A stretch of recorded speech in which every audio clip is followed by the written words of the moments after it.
Hello everybody. Hey, it's still March 19th. Some good news, that's why I'm coming in late in the afternoon. Over in Cyprus, the parliament decided that they can't go forward with this robbery of their citizens. So they've basically said they're not going to go along with it. Now that's good at this point. It should show you that raising the voice and not laying down and putting up with this type of ill and mistreatment, when you stand up for yourself, it's a good thing. And that's really what freedom's about, and liberty is speaking your mind and holding your ground and not allowing the government to walk all over you. So this is a good thing. Now the downside is that the banksters don't give up too easily, so they'll probably come up with another idea. And I hate to say it, but maybe next time what they'll do is not make an announcement that they're going to do it, that they'll just do it. So I think all of the safeguards that we talked about on the last video still hold true under the circumstances. But the point is that standing up for yourself, not letting the government walk over you, is very important, especially in this country. You know, I was listening to a broadcast today about a gentleman who's been in the liberty fight for probably 40 years. And I won't mention his name here, mainly because he hasn't agreed that I should talk about him. But basically he said something that I have felt for a long time too. You know, the United States, we have our faults. We're not perfect, especially right now. But at our founding, the principles that we talked about and tried to accomplish, they are good. And we are the beacon of liberty to the entire world. We had a sacred calling, and as I said in resolution of a former idealist, at one time we had the sacred, and now we've got the profane because we've not, stood up straight and done the right things. But the concepts that we have here, the abilities that we have, they are something worthwhile, and I think honestly God did have something to do with it, and I still do to this day. But where great responsibility is given, and if you don't follow through, then destruction follows. And as I've said before, the murder of innocents, the unjust wars, the banksters that we put up with, we can't keep doing this. We have to return to our basic good principles. So that's one reason why I'm so active in this thing right now, even though it's only a small part. At least you know where I stand, and everybody else will. Another couple of things came out today. You know, I said in a video sometime back that Obama's a liar, that he's an evil man. Now, I don't mean that just on Obama. I've seen that in the Bush administration and far back, okay? It's getting progressively worse, and this accusation against him has nothing to do with his race. I didn't like Bush. Okay, I had one guy write in here that I was a racist, because of the things I was saying. And obviously he hadn't listened to all of my information. No, I consider all of these politicians, they're front men for this evil thing that's going on behind the scenes, that's taking over and corrupting all that's good. And Obama's a willing front man for that, and for that reason I call him evil. I heard another commentator today call him that he is a Antichrist, and that's true. Whether he is the Antichrist, I guess that's really moot, doesn't matter. He is doing some horrible things, and he lies constantly. So, one of the examples now is this thing going on in Syria. Remember I told you in one of my last videos that the United States was furnishing Libyans with weapons who were Al-Qaeda, who were fighting against the Libyan government, and then they were giving them to the Syrians. Not the Syrian not the rebels in Syria, but rebels that were going to Syria. Again, they weren't Syrians conducting this rebel activity in Syria. They were Al-Qaeda, the Muslim Brotherhood, all those people, like I said before. Well, what's come out, of course, is now that, the Syrians themselves didn't use chemical weapons, but Al-Qaeda in Syria did. Well, guess who gave it to them? Guess who gave them the ability to get those weapons? The United States and NATO did. Like I've been saying all along, and all of the all the people that are watching this and that are keeping their eyes open, okay?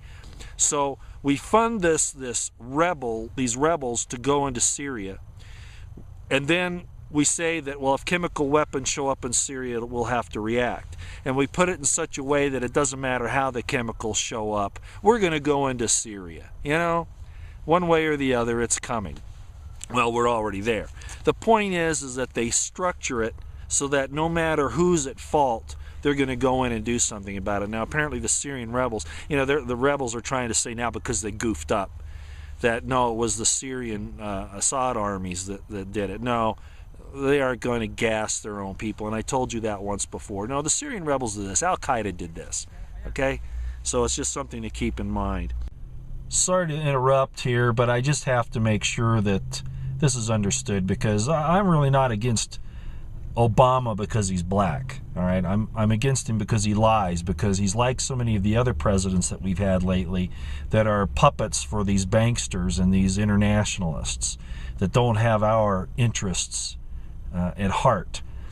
Now, just here a little while ago, I had that video on Cheney lying about Flight 93 and about the whole situation with 9/11, okay?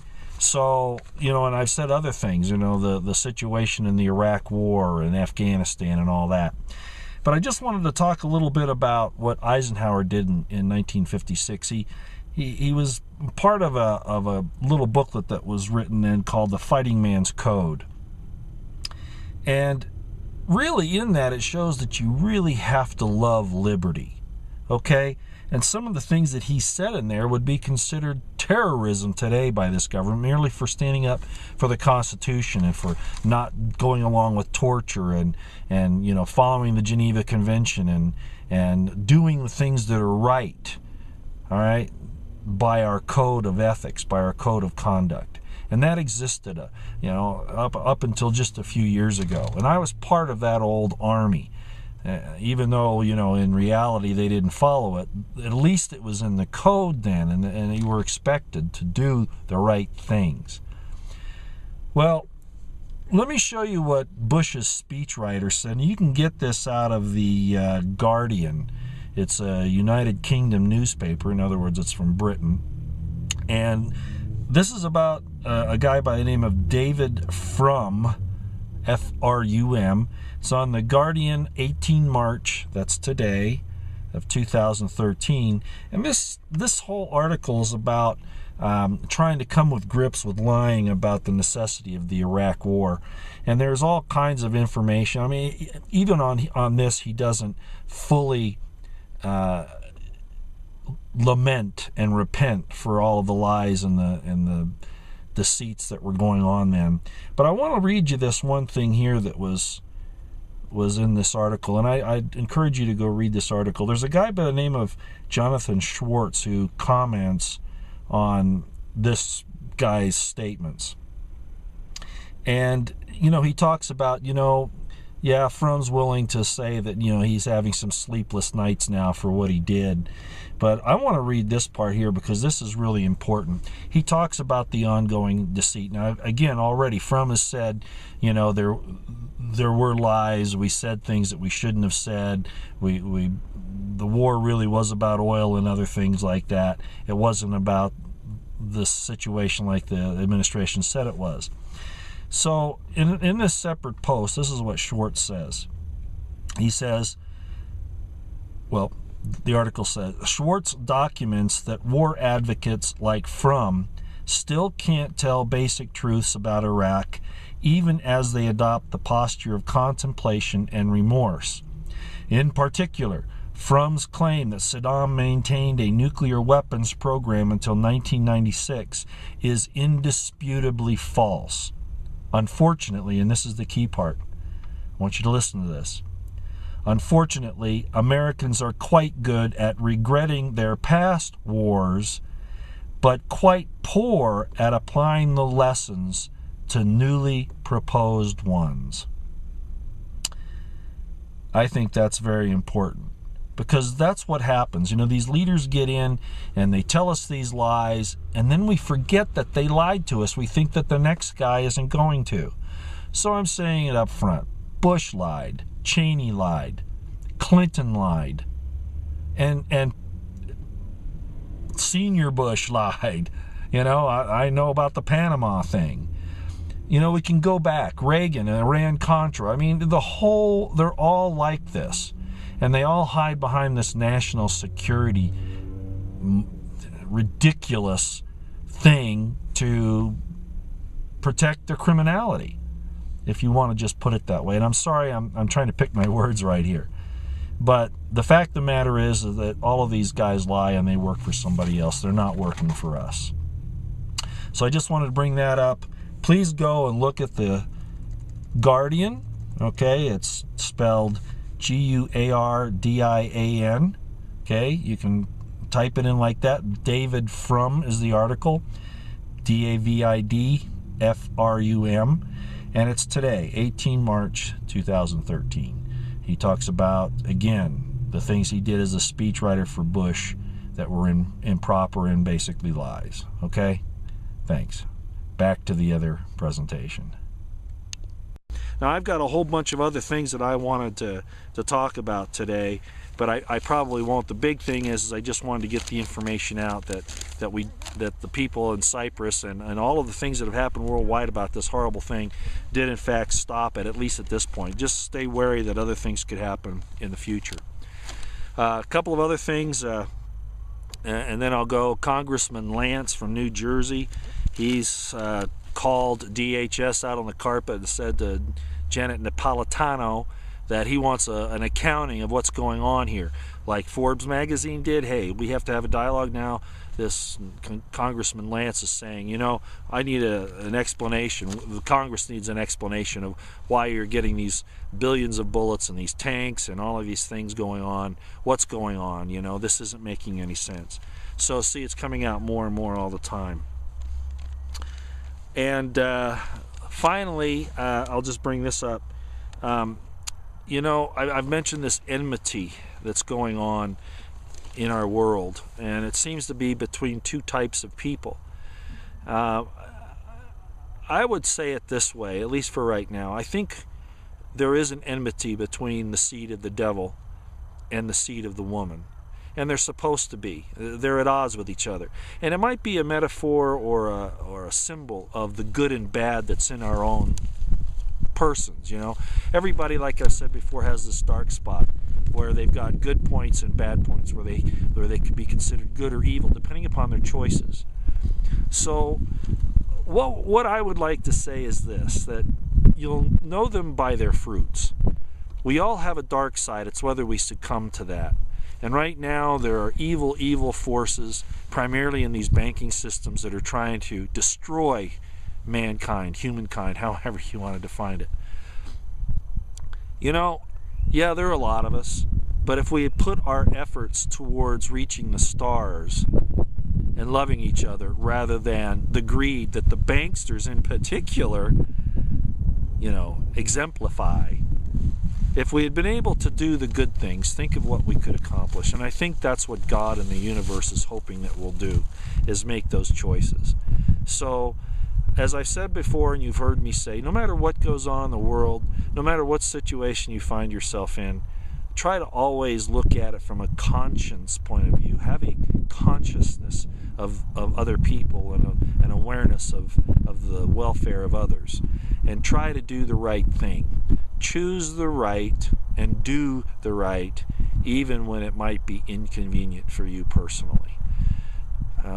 That's not to say you shouldn't have and I'm going to use a term here I kind of hesitate to use because of its implications, and some of you that hear this and understand will know what I'm talking about, but there is something about rational self-interest.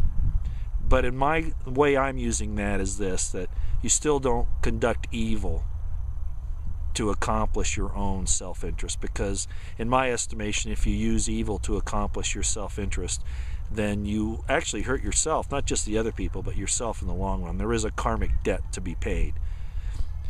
Even the elitists, the Luciferians, know that, you know, they have to tell you what they're going to do to you before they do it, because that way it relieves them of the karmic responsibilities. At least that's their theory. I think they're going to find out that that's not quite the way it works, but that's at least what they adhere to. So let's try to do the right thing. Now, there were some other things I was going to cover, but that's enough for today. This thing in Cyprus, again, I want to point out, when the people speak up for themselves, the government has to back off, okay? And hopefully when we do that, we're not doing it for just one group. You know, that we do it for everybody, that our tribe, as I heard one man say today, our tribe is the Constitution and the Bill of Rights, not black, white, you know, Mexican, Japanese, whatever. That we're all in the tribe of the Constitution and the Bill of Rights. I loved that. I thought that was right. And why? Yeah, there are some archaic things in the Constitution, and as I've said before, we can change some of the administrations of government as long as we keep a balance of powers, and that includes the people. The people are one of those balance of powers. Okay, that's why we can't give the government a monopoly on weaponry. So the people, and then the other three branches of government. I kind of like that, but you know, let's try to do that, okay? And I think we might have a chance. Okay, have a great